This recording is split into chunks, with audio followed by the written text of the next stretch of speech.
For my Strive project, I coded a chessboard that allows rotation and resizing of the squares. I learned about the coding concepts of loop and the push and pop functions, and the mathematical concepts of rotations and translations. Hi, my name is Sama, and I'm an 8th grade student at UWCSEA East. So for my chessboard, I created a chessboard with a twist. So the twist was that if the user moves the mouse left to right, it rotates the squares, and if they move it up and down, it resizes them. Using loops here was really helpful in my code, as I was simply just planning on copying and pasting the code for each of the squares.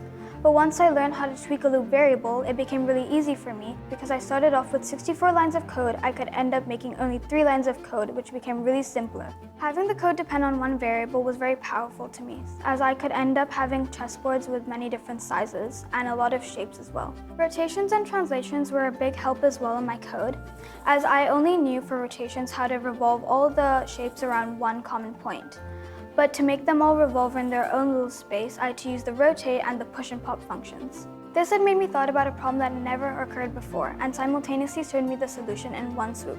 I really loved how I was able to use all the concepts that I had before, for example, the loops and the push and pop functions, and how I could make that into my code now. This felt totally unique to me, like a combination between art for a human and art that would fascinate a computer. On the iPhone, we take rotation and zooming into photos absolutely for granted. Flip the phone, the image flips too.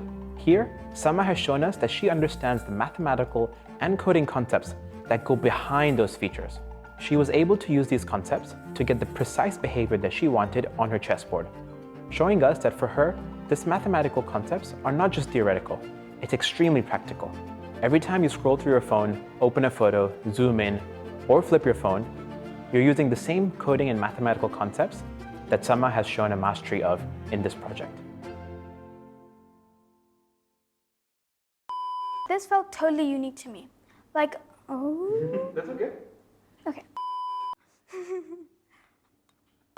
Copying, pasting oh yeah, whoops.